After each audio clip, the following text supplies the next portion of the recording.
আমার ওই বন্ধুর দানাদার ব্যবস্থা তোমারে করতে হবে। ইমাম গাজালি ফজরের নামাজ পড়ার পরে এই বিরামপুরের চাইতে বড় একটা এলাকা।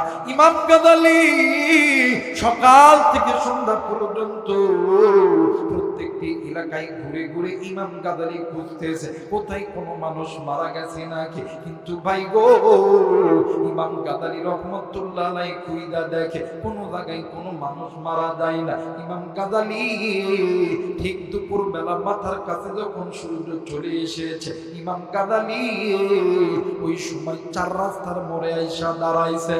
ওই চার রাস্তার মোড়ে দাঁড়াইয়া ইমাম গাজালি ডাক দিয়ে কই আল্লাহ, মায়া কইরা ডাক দেন না, বলেন না আল্লাহ। আরেকবার ডাক দেন না, বলেন না আল্লাহ। এতগুলো